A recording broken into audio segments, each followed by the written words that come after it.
Hey everyone, it is with great pleasure that I announce to you that it is Wednesday, which means it's time for another live with Midnight Hatter.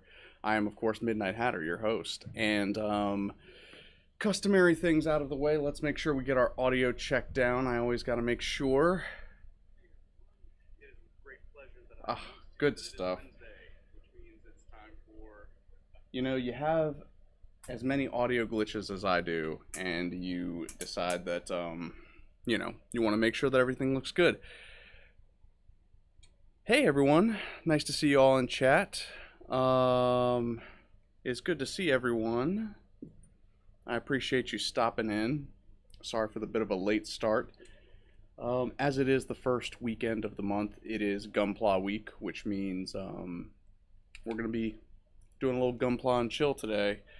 I've got some Sour Me This, which is from Dewclaw Brewing out of Baltimore. That's going to be what we're drinking. Obviously, it's sweltering in my garage because look at all the sweat on that can.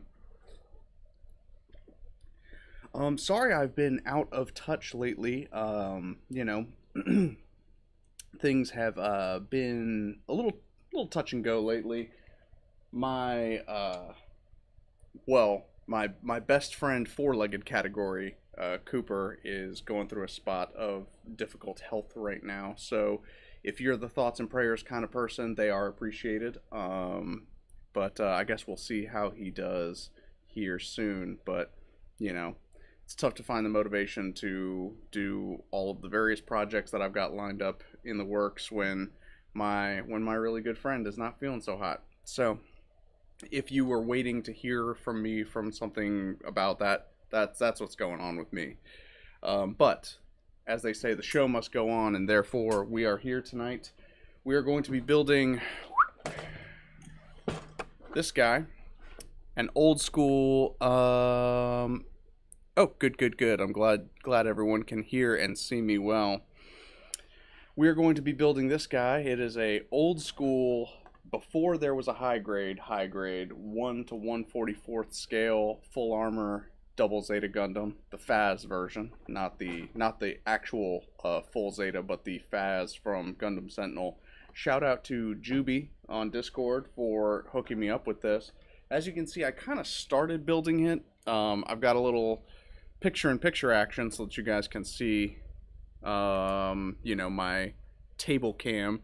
And of course, we can also switch back and forth to this camera view so that you can see what I'm working on. This is as much as I was able to build without the instruction manual, but I have since printed out an instruction manual. This kit did not come with one, so. And because it's an older kit, I'm hoping that it won't take me 7 years to complete building, which, makes it more enjoyable for you guys because you actually get to see me finish a kit for once.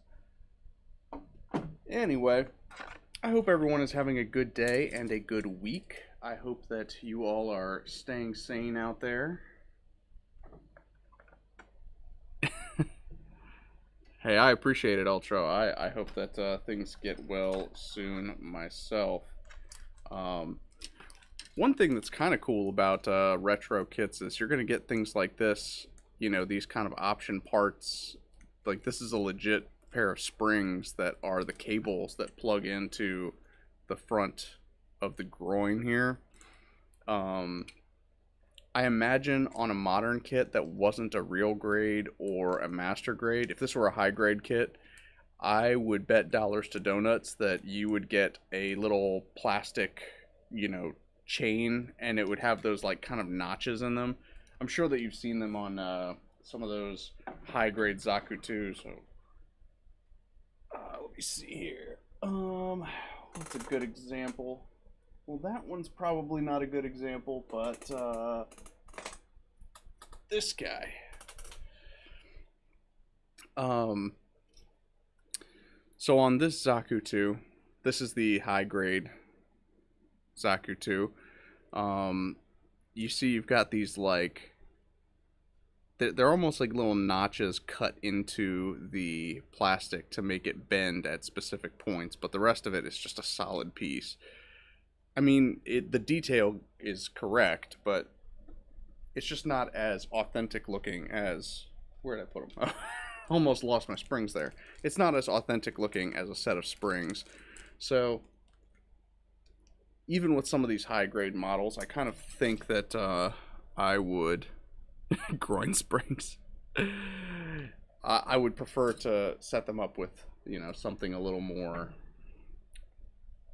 legit looking, if you will. So let's see where we're at here.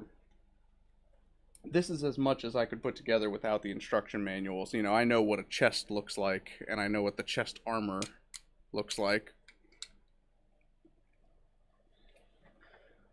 And for those of you who ever lose your instruction manuals, the inauthentic way of getting an instruction manual is DeLong.net.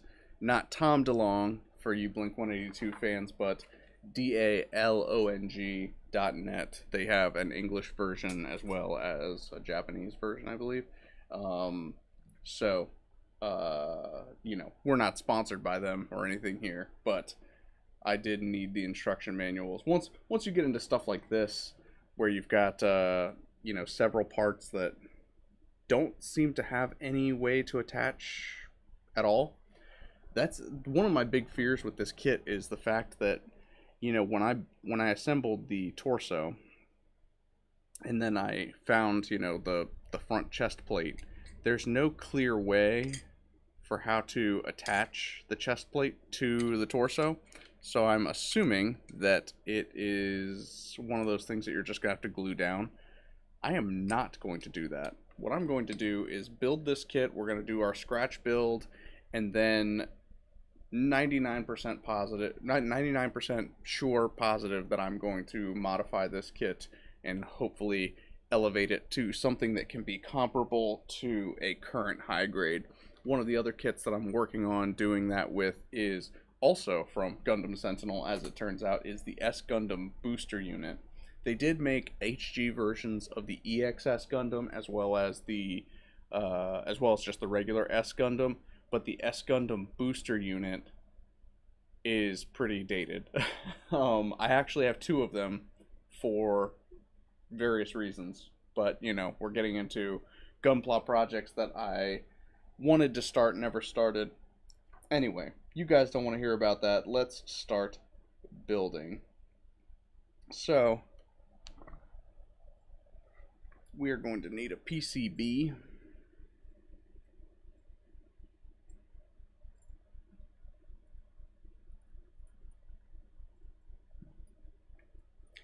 And honestly, you know, come to think of it, it might be a kind of neat idea for Bandai to, instead of including the instruction manuals with model kits, to just make them so that they have to be downloaded from like an online forum. A, it would save them on printing, but B, it would also kind of create a little bit more of a sense of community around Gunpla builders. I don't know, maybe I'm alone in thinking that, but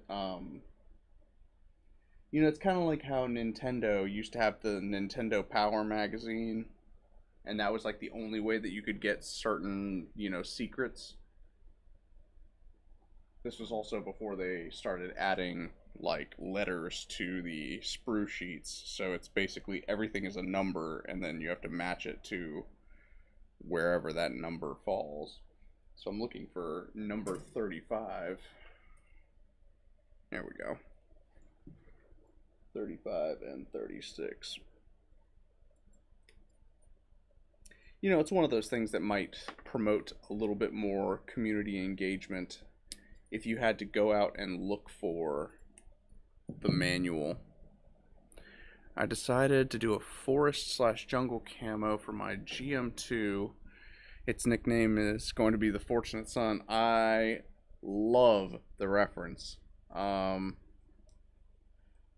Currently, if I had to bet money, my wife is up in the, well, my wife was off work today. You know, she is a nurse out there saving lives while I'm, you know, selling junk online. I am willing to bet money that my wife is upstairs in the kitchen fixing dinner listening to some CCR because that is her go-to playlist on Pandora and Spotify is a little CCR mix.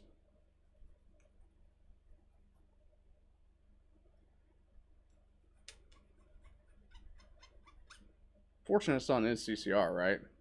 I'm not imagining that.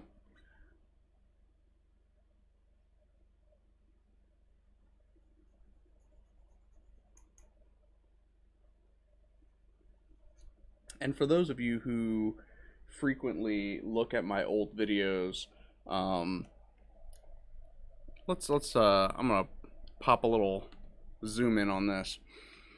So 2 years ago, I made a YouTube video reviewing the gun primer razor, which is this gate remover. Basically, all it does is it's a glass file, but it's designed specifically to remove nub marks.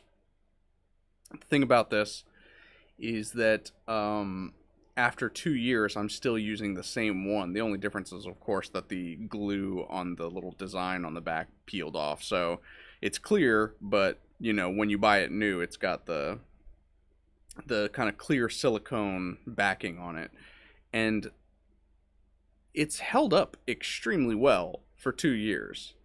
So for those of you out there that like to shout in the comments about, oh, that thing's overpriced and I can get that at Walgreens for cheaper, I can guarantee you that I'm one of those people that always tries to look for a cheaper option, and the gun primer, at least the finishing products, I mean, I can't speak to some of the other stuff, but the finishing products such as the primer and the balancer, those are well worth the premium because they hold up much better and they have a finer finish than, it's like I've bought glass nail files from drugstores before, and they probably had the quality of like 60 grit sandpaper. And I've also had files that are as good as this, but that sandpaper, that file is worn down and I can't use it anymore. So for as much as I paid for this, I'm definitely getting my use out of it. The thing is with all quality tools is you got to make sure you take care of them. It's like your car, If you don't change the oil on your car, then it's not going to last you very long. But these guys, it doesn't take much. Honestly, if you were to scrub it with a bit of water and a toothbrush, it would hold up pretty well. I go an extra step further and I actually wash it with alcohol. Not sure that makes much of a difference, to be honest with you, but I mean, you could even go so far as to rinse it out with acetone, and that would get any, plastic residue out of there. But, yeah, not that you have to. The grit on this guy has held up incredibly well.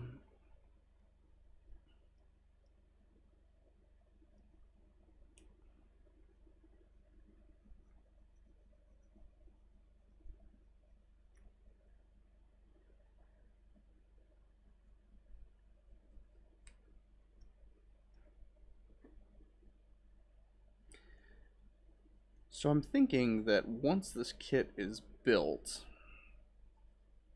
my goal is to sort of elevate it to what would be current high grade standards, right? So looking at the torso and the way that the skirt, or the front skirt at least, is built into the torso, I'm definitely going to take a saw to that. I'm definitely going to find a way to install some sort of hinge so that the front skirt flaps are able to move up and down. Even if, we set it up so that,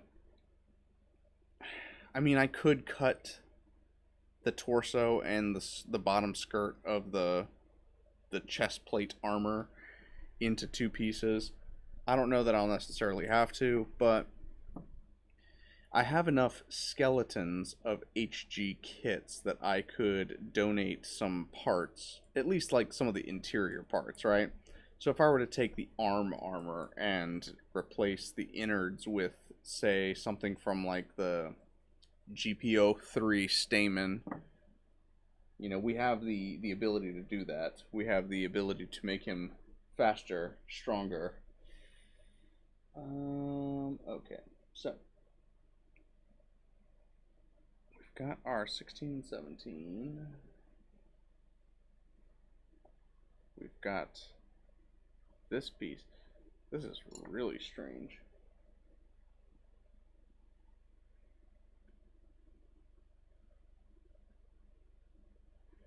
This is a very strange build so far. I'm curious to how this is going to shape up.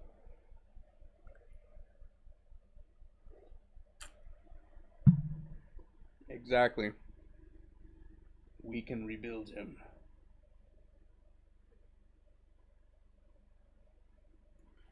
Okay, so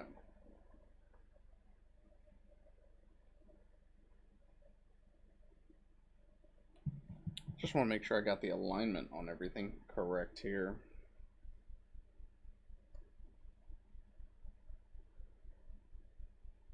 That's what it looks like.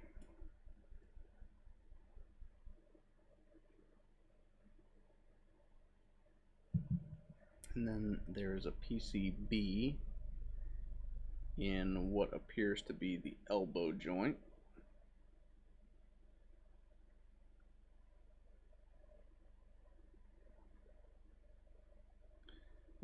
And I mean, look at the size of some of these peg holes. I don't even know if that's going to show up on camera, to be honest with you.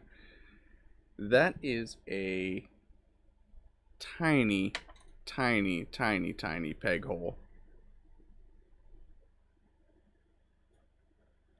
I might have the light too bright here. Let's see.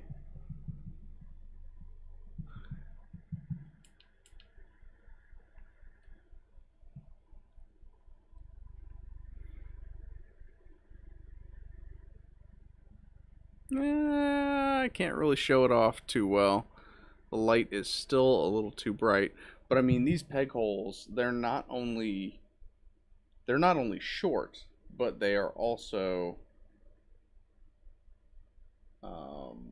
very narrow as well. Oh, see, and I already messed up. So if you're playing the Hatter drinking game, then take a shot, because we just messed up a spot. We're supposed to actually lock this around what appears to be the shoulder joint.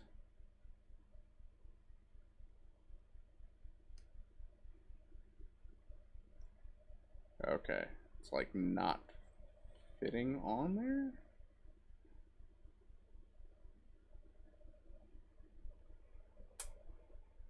PCB.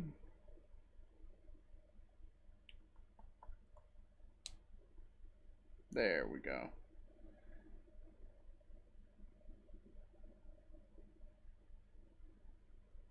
It's just the thing with these older kits is like, you know, even when it fit, even when you do. All right, I'm gonna quote one of my favorite comedians on this one. Is I don't know if you guys are familiar with Gary Gulman, but Gary Gulman has a bit where he talks about the Karate Kid, and he makes fun of the late great Pat Morita. When Pat Morita says about the crane kick, "If do right, no can defend." Gary Gulman puts it to you that even if do right, crane kick can defend. Can defend even if do right. Because let's face it, you're signaling the most obvious attack of all time. You assume a pose and you wait for your opponent to come close to you before you know, pop the right foot up and kick him in the face. It's the most telegraphed move in the history of fighting games. All right.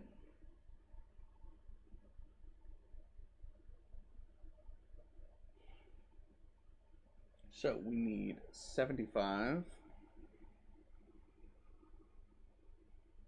That goes up to 51.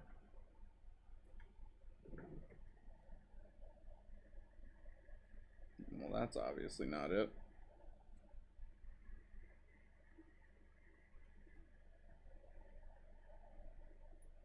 Man, even the number conventions don't make a whole lot of sense on this, because once you start looking at it, it's like, okay, 30, 30, 32, 32, 39, 81, 43, 79, 80.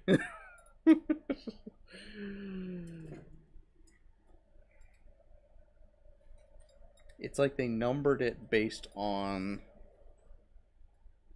where you put the part in and not necessarily where it is on the sheet. So, like, let's see. There we go. It's a blue piece. 75 and 76.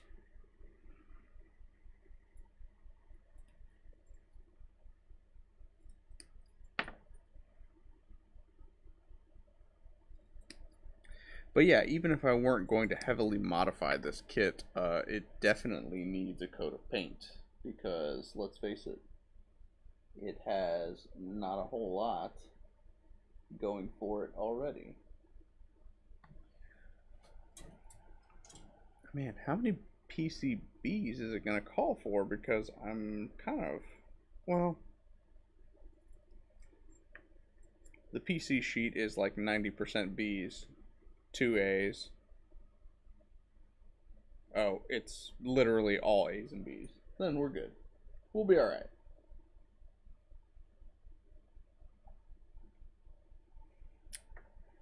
$54. Let's have a look here. 49, 51, 50.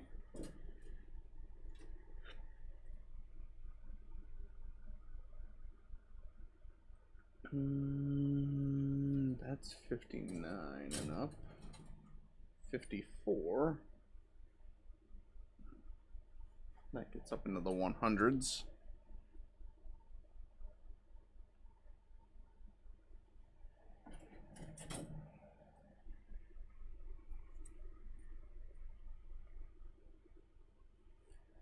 Is it like one of these tiny sheets?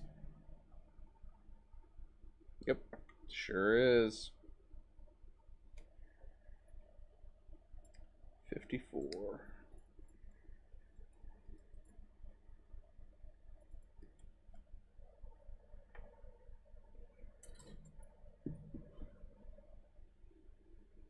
And just give me a holler in chat if you prefer the overhead shot with the picture-in-picture of the small, or if you want, I can also throw a picture-in-picture of the overhead shot. I've got a whole camera set up here. Don't you worry. This is like a tiny professional studio. Semi-professional. So...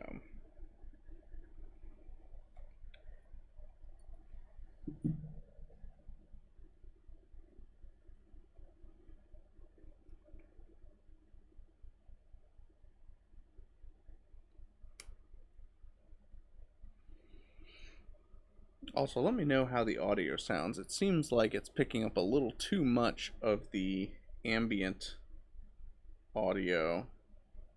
But the microphone's so far from me right now that I don't want to turn off, the noise gate and that kind of stuff, because I'm concerned that you'll start hearing all of the noise going on in here.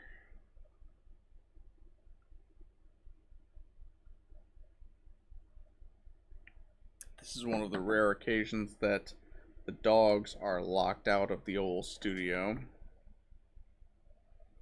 I just don't want them getting into something that they're not supposed to.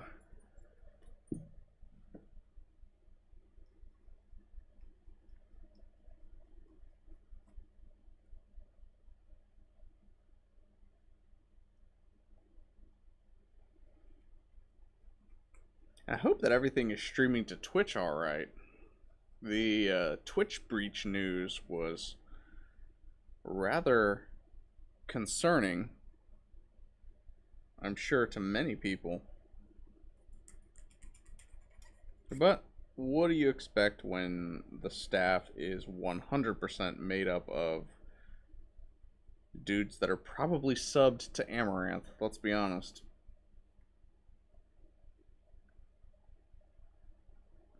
And that's not like it's not an insult or anything, I'm just saying.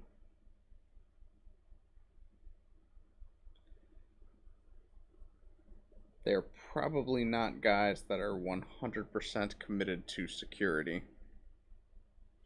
Not that I am either, you know. I have been pretty cavalier with my login information in the past. It was actually pretty funny. Several years ago, my bank account was, I guess, what would you say, compromised. Joke's on them. They tried to withdraw an amount of money from my account, and I didn't have it, so joke's on them. I'm broker than they are. Whoa.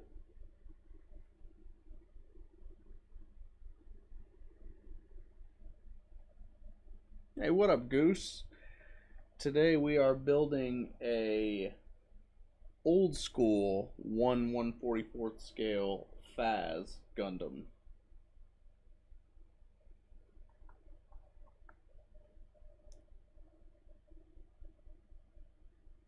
From the Gundam Sentinel photo novel. Alright. Let's see what we got here.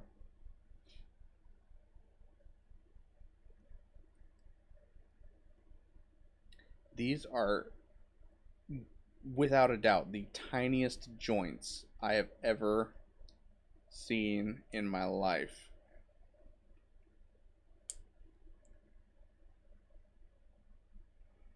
There is no way that this kit can be 100% snapped together. It practically requires glue.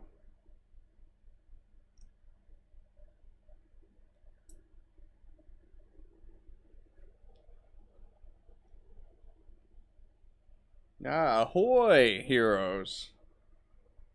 Hope you're doing well, my friend.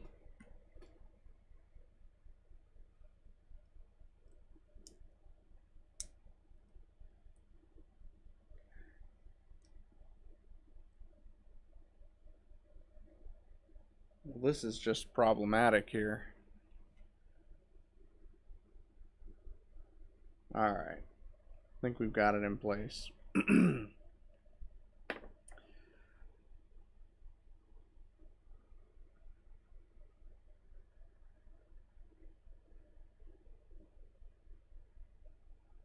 Well, does it go? Okay, yeah, it goes like this. So hopefully this forearm section will hold the bicep section together a little more tightly.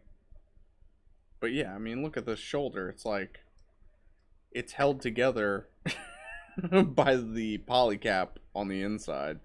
And then I'm sure that what's going to happen is we are going to assemble this, and it's going to rely on the tension provided by the polycap inside of the, oh geez, come on now. So it relies on the tension provided by the polycap inside the torso, which I have turned around.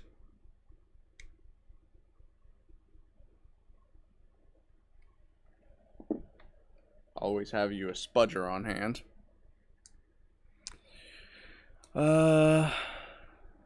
Surviving. I too am just surviving. Like I mentioned early in the stream, I have had better weeks, but you know, we persist.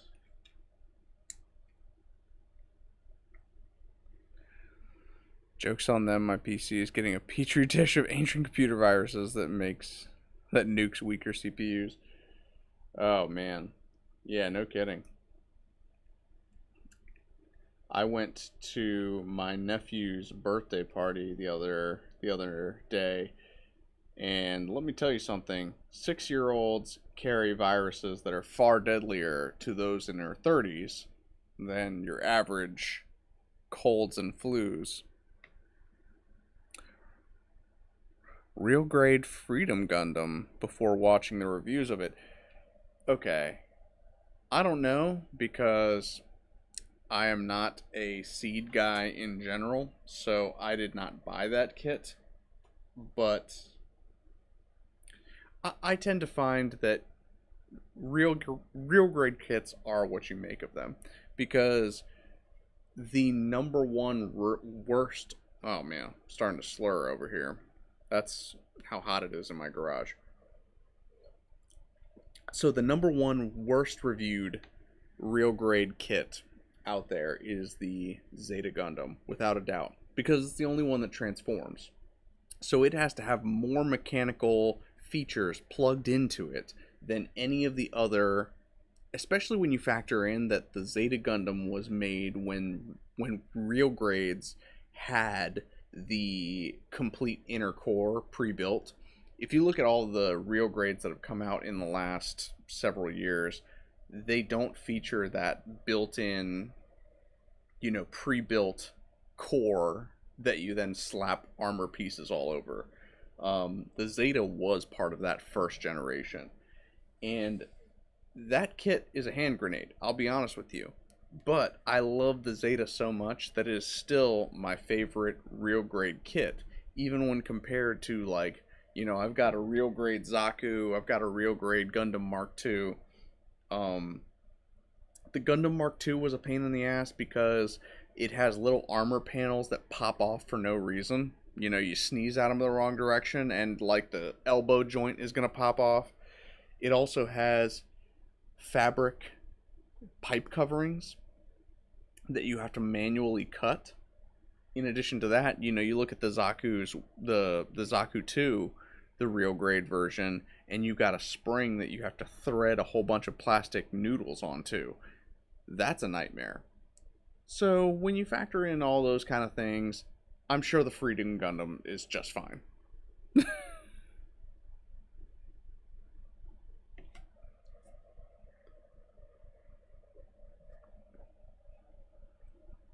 All of that said, I'm not the type of person that buys kits that I don't intend to enjoy. And this stupid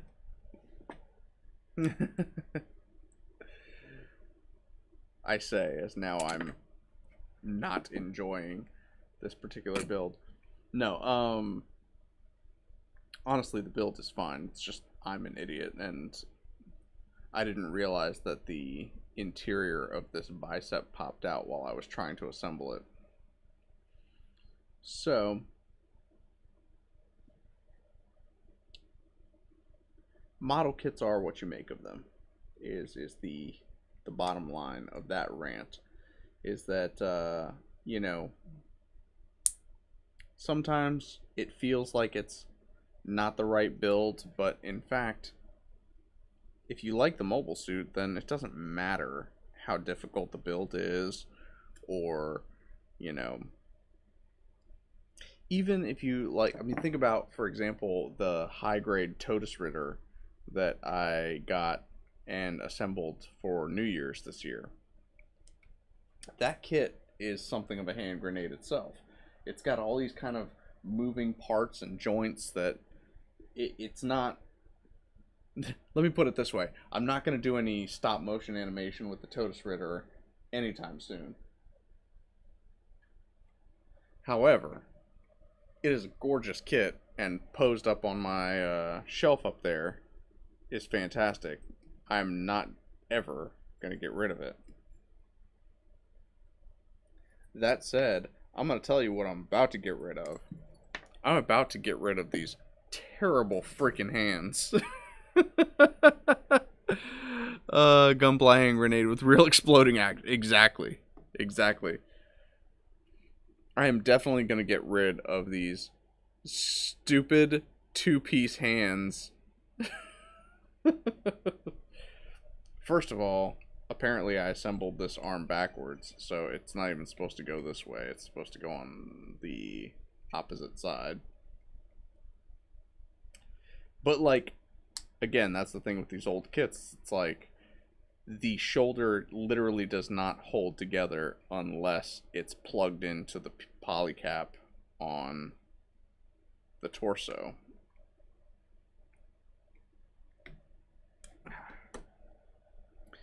Fortunately, I have plenty of those little high grade detail up parts, the little MS hand 1/44th scale.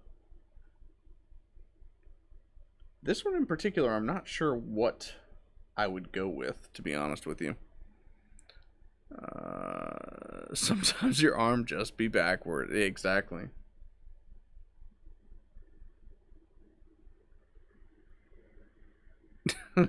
Cheers, Commanders. I'm amazed you can get away with that name on Twitch, to be honest with you. Twitch almost didn't even accept my emotes for being whiskey themed.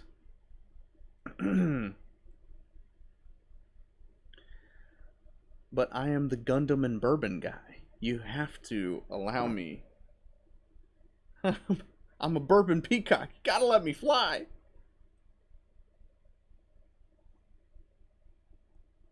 Yeah, see, this is another example of a part that is 95% needs to be glued because it only has one peg hole and the peg is less than half a millimeter in depth. It just kind of sits. It sits on top. So yeah, we are definitely going to replace that when we get the chance.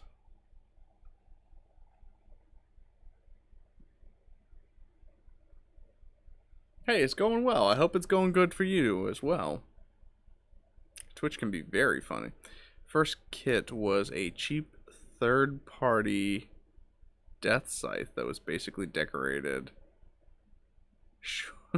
Shell when finished. Gotcha. So my first kit, no lie, if you guys are Americans, you might be familiar. Well, Americans born in the 80s, aka 90s kids, I guess, is what I am defined as. Because I was born in the 80s, but, you know, I grew up in the 90s. So in the mid-90s, there was a popular store in most shopping malls called Another Universe. Another Universe was awesome. It was the only place where you could get, you know, anime merchandise. You know, they were the ones that had the imports of the Dragon Ball Z action figures. They often had, at least at the mall I shopped at, they had a Xenomorph and a Predator, like, statues up in the windows. And so the first time I was able to find a Gundam model, because, of course, I saw those stupid Gundam Wing model kit advertisements where they said, you know, level 5, 1 hour, as if it's a contest to see who's capable of building a Gundam the fastest, which is idiotic. That's whatever. I was so excited because I walked into the store and my dad would take my brothers in there, my brothers and I in there all the time because we loved Dragon Ball Z. And I saw up in the top corner of this random shelf, there was a 1/100th scale Endless Waltz Gundam Nataku. And I was like,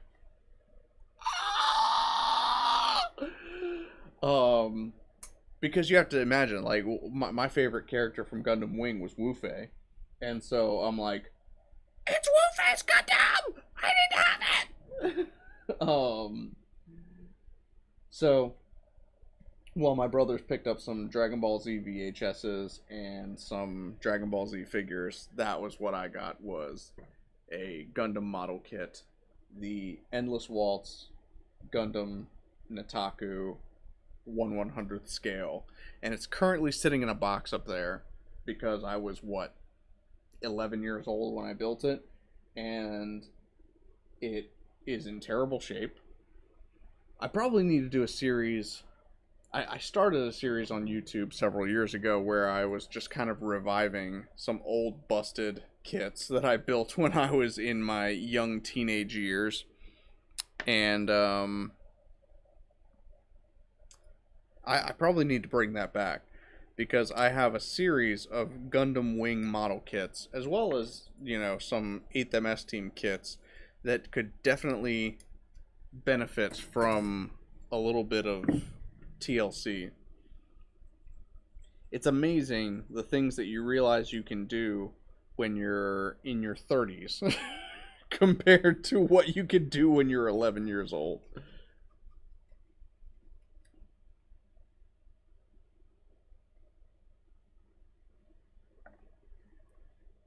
Heck, even compared to some of the stuff that you can do later in life. Honestly, there's a project that I am probably going to tease here soon. You know me, I'm full of projects and not enough time to actually execute them. Uh, there's a project that I'm interested in doing that's something of a redemption for me. An atonement, you might say, for a past sin. And I've started the process of that. And I'm going to take it a step further.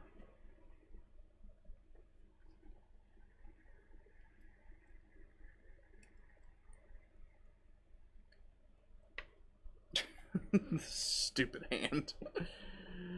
Okay.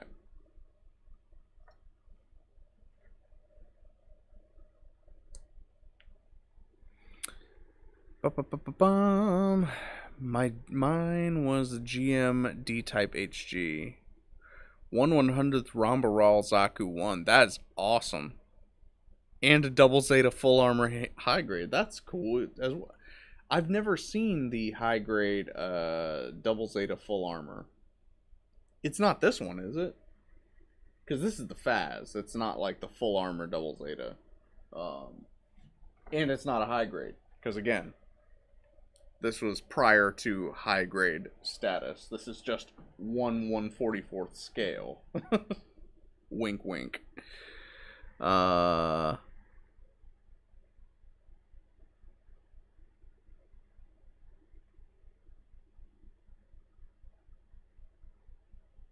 Oh, I didn't recognize your Twitch name. How you doing, Juby? I literally gave you a shout out for sending me this kit when I started the stream.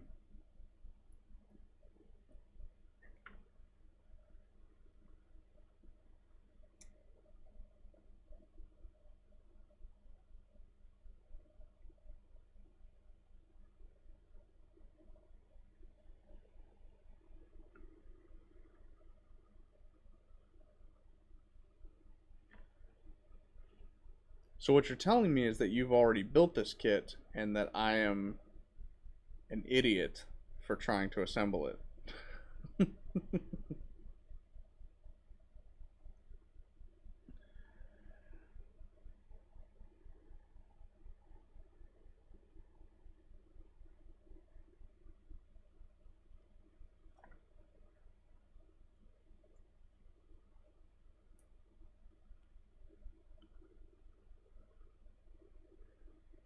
Well, I appreciate you tuning in, but I hope that you are doing well.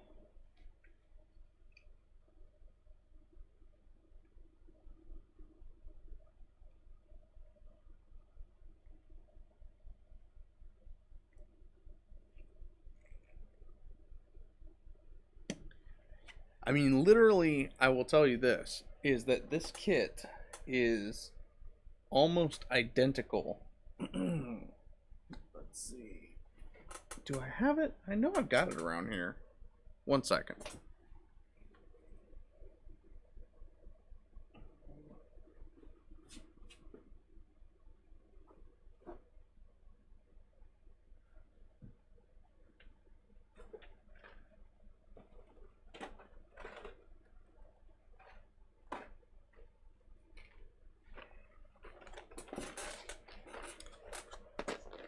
I always keep my projects organized into Tupperwares. So, this is the S Gundam booster type.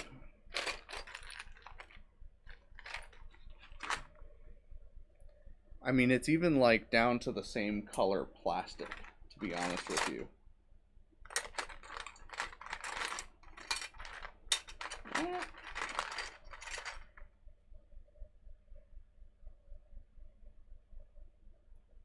The reason that this, of course, is not sticking together is because it probably needs a lot of glue to be held together. It's missing its face. Here it is.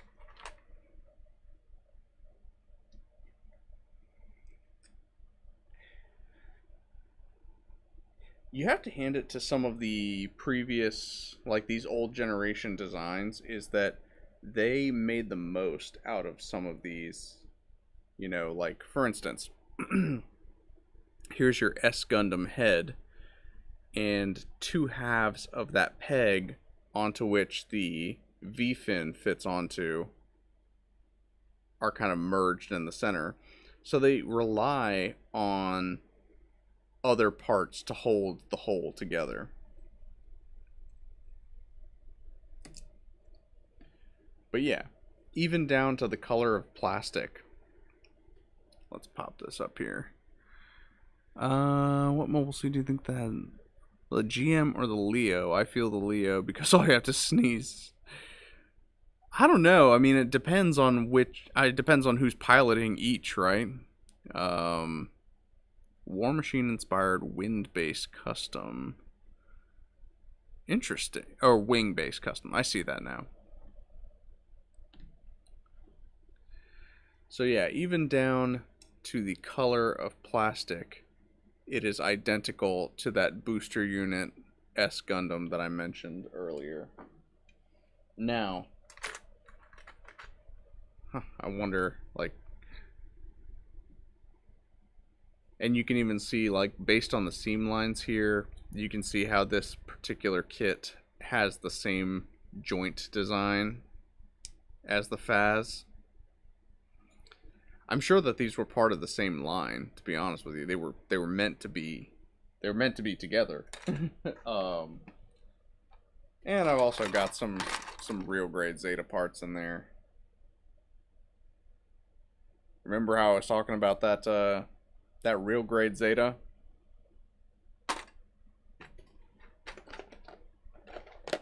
Don't get me started. All right. Let's get back to it. Oh, I forgot that part.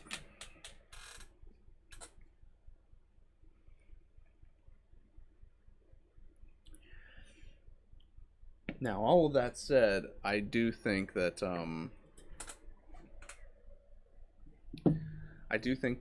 I could probably take the guts out of a newer high grade, or I should say newer 1/144th scale model kit, a current year high grade, and probably graft these armor plates and armor pieces onto them. I don't think that would be too difficult, and it would give this kit a little bit more range of motion. Honestly, it has an astonishingly high range of motion for its time. I'm not sure exactly when this kit came out, to be honest with you, but it's pretty good. Points at the long back.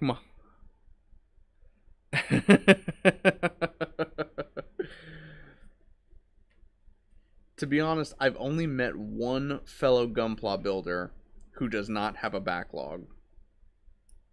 And that is Meatman, one of the moderators on my Discord. This guy is like, when he gets a kit, it is built to that night. Master grade, high grade, perfect grade, doesn't matter. That kit will be built that night. I think the longest he's ever spent on a high grade is like an hour and 15 minutes. And that was probably one of the most advanced high grade, because he does high grades in like 30 to 45 minutes. He's one of those guys that in the old school Gundam Wing commercials, he would be the one that's saying like, level 5, 1 hour. Meanwhile, I'm sitting here like,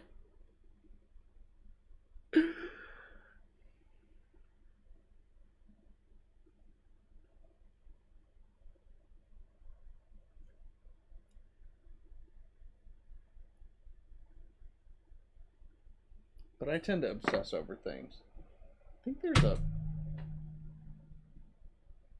thought there was like a gnat or something over there.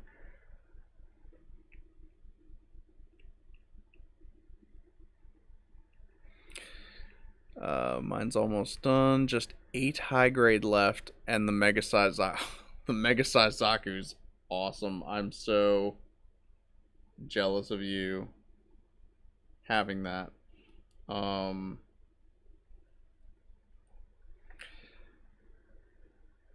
the same way unless I burn out.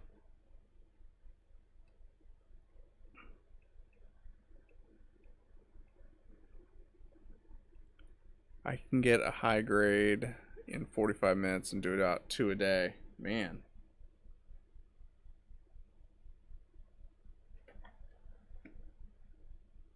I wish I could. I mean, total time, it probably takes me about 2 to 4 hours to do a high grade. But then, you split that up over the course of a day or two.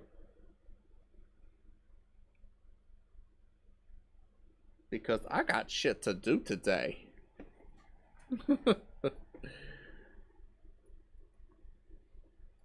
I do frequently keep a high grade kit next to my desk at all times.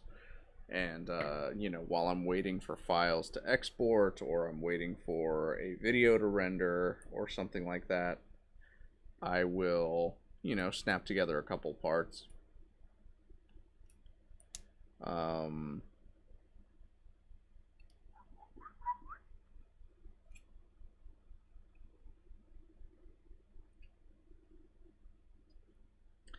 Recently, I did finish my high grade Super Gundam. I did finish the high grade Zaku Origin. I probably need to post some pictures of that from the last stream last month. I did do a high grade Dendrobium Stamen, the GPO3.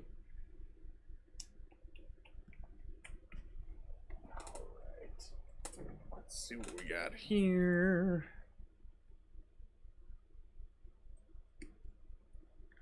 I'm not sure how good this hand is going to be at holding the, what? That is the worst place for a nub mark. Like, right in the middle of the fingers.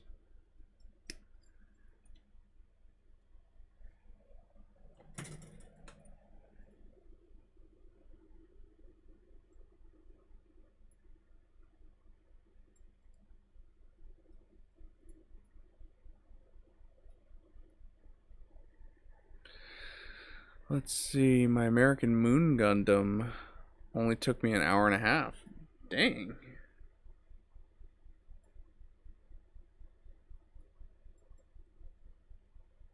Ow. I think I cut more of my finger than the part on that one. See, I'm over here like Gunpla Mr. Rogers. I know I'm not very good at it, but I like to do it anyway. Maybe I need to bust out my red cardigan.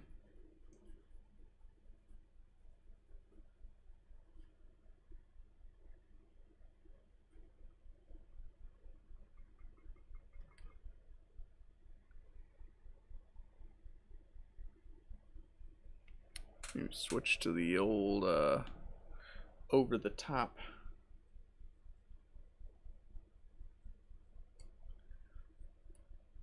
Now, question for the chat. Are you the type of people that like to assemble your kit as you go, the way that I do? Or do you wait until you have all the parts together and then put them all together at once?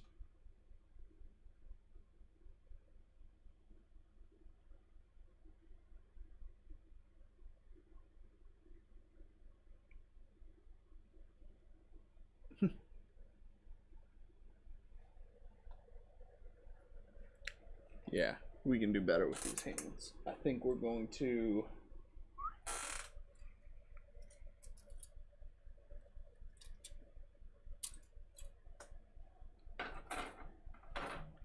probably use these hands, depending on if the cannon fits in these hands, but we'll see.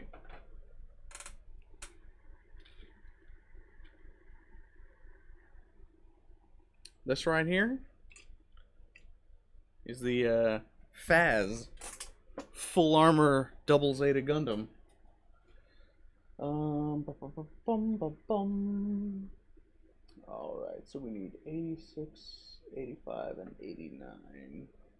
I think that's going to be on here.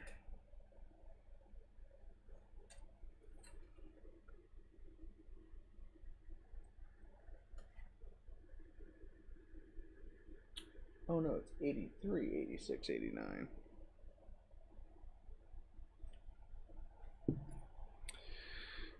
Gotta say, I love the amount of Citadel paints I have stocked up. That is nice. I assemble as I go, except for the Fortune Sun, which I am painting on the runner. There are several kits that I have painted on the runner in the past. One of them, and I'll definitely have to show this one off.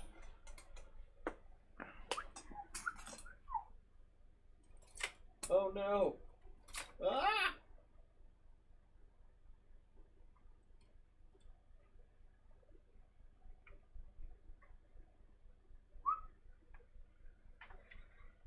We're just gonna ignore the Gundams that I knocked over.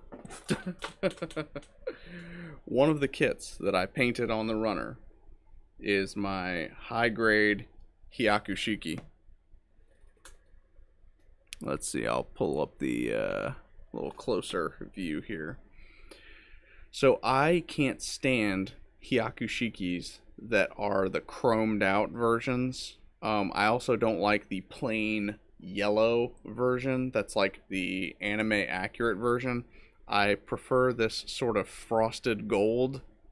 So yeah, this was one of the only kits that I've ever painted while it was on the runner, and I think it turned out pretty dang good. It started out as one of those chromed out kits.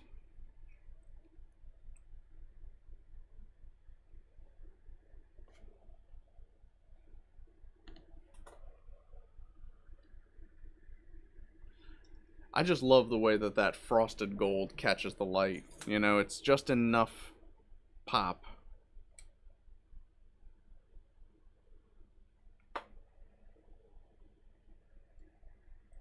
Go ahead and pose him up there. Alright. Follow the instructions, clip, modify, paint, build. Never paint on runners. Well, I just broke your rule. What are you going to do about it?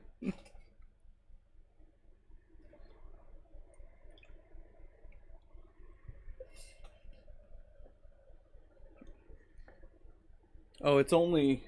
Oh. Yeah, we knocked down a few. We lost the Lightning Zeta Gundam, the Gundam Front Tokyo Granddaddy, and the real grade Char's Zaku. I'm going to have to repose them because they are all currently eating shit on my shelf.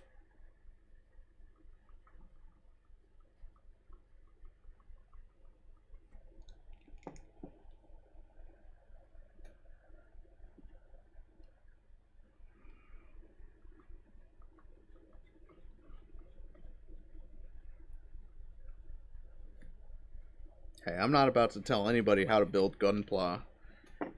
After all, I have the single worst ratioed YouTube video on Gunpla painting on YouTube. That is a statistic that I am proud of. And come on, PewDiePie made an IKEA Gundam out of a new Gundam. Like, let's be honest here. There's only so much you could do worse than that.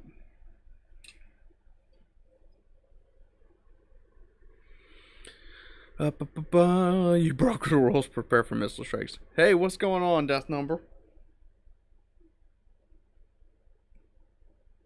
Hope you are doing well.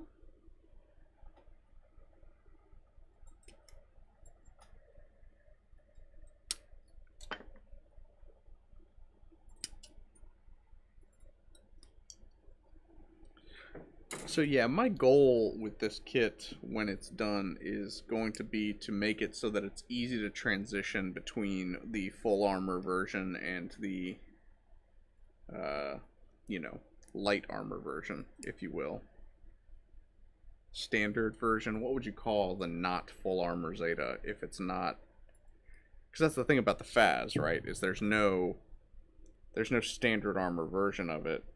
It's kind of like Ultra Magnus. You know, you remember the whole thing about how Ultra Magnus, the original toy, was just an Optimus Prime in white that you could fit armor onto the sides of.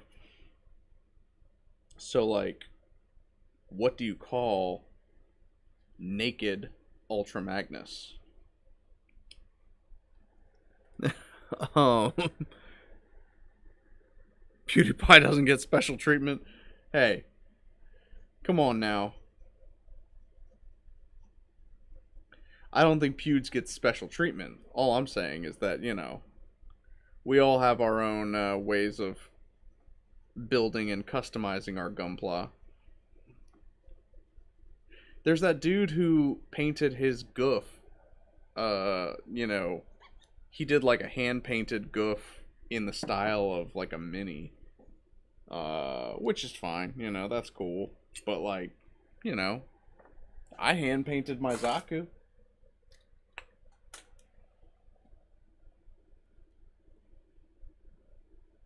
Hand-painted Desert Zaku. I mean, it's definitely better than the last hand-painted kit that I did. Which, again, you know, without spoiling any of the work that I'm producing at the moment, you know, maybe there are some previous hand-painted kits that I am trying to redeem myself for.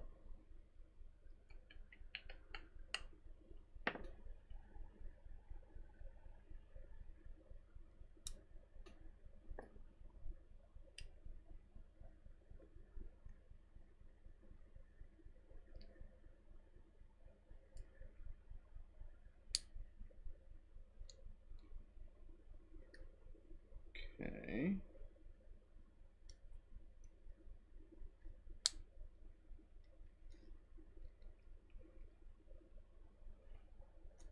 Yeah, so like this, for instance. Like, this has to be glued, right? I'm not crazy.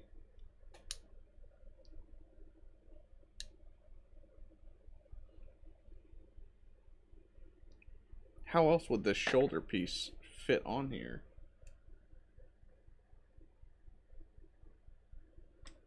92, 98, and 112. Let's see. So there's a canon name for armorless Ultra Magnus. It's just Magnus? I thought Magnum was like one of the characters that it was like Dion and Magnum were the two friends of Orion Pax before Megatron killed them. I think Pewds should have make a little bit of custom on his. Yeah, I mean the IKEA Gundam was a little lazy. If we're being honest, he just spray painted it yellow and blue and added some IKEA logos. He could have done a little bit more. Magnus is a Canon Prime chosen by the Forge of Solus Prime.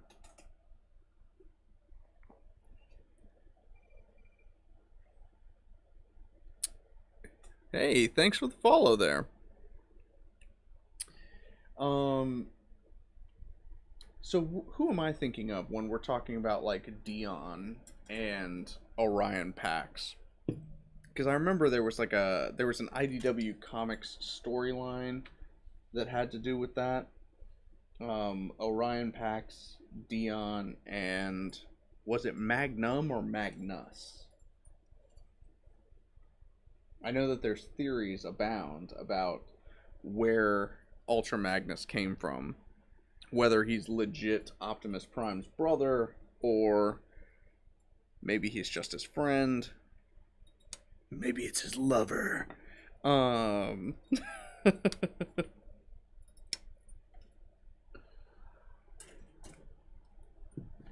always thought Ultra Magnus was an underrated character, especially in the movie when he's played by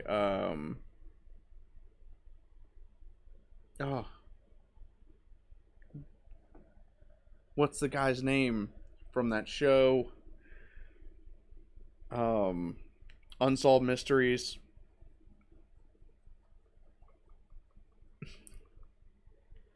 Let's see. Hey, what's going on, gang? The goof that was painted for tabletop was for a game called Gamma Wolves. Interesting.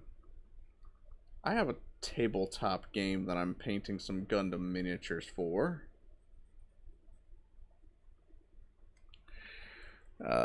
It's entirely possible. Gay formers are super common. Well, let's be honest. I think that Transformers are genderless beings. Creatures like RC and Elita 1 are anomalies. You know? At least to me. I'm like, whoa. They present feminine. But let's be honest. They're all machines. So, like... Ultra Magnus was the second in command trained by Optimus. Correct. But there are suggestions that perhaps he was the friend of Orion Pax when Megatron technically killed Orion Pax. In the series Transformers. Oh yeah, Michael Ironside. Yeah, I don't acknowledge any Transformers post 1986 because let's face it, G1 should have died with that movie.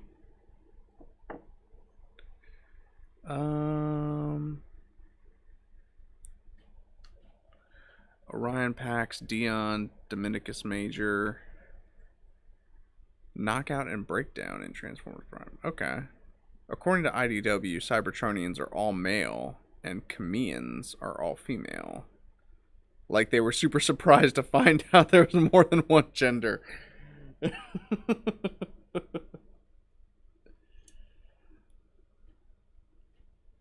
I mean, wouldn't you be?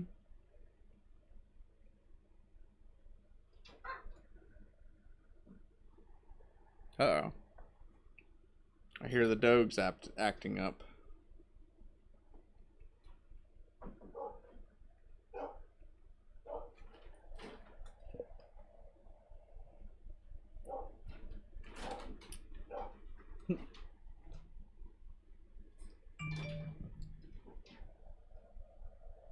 That's the alert for the dogs barking.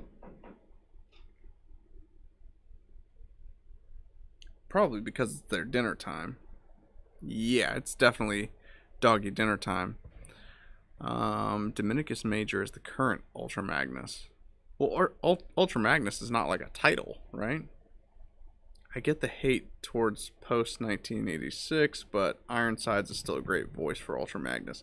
Yeah, but he's not as good as the guy from Unsolved Mysteries. I'm sure that was him, right? Because it was like Leonard Nimoy was Galvatron, Orson Welles, which I love Orson Welles, but man, the amount of doctoring that they had to do to his voice to make him Unicron was like really sad, honestly.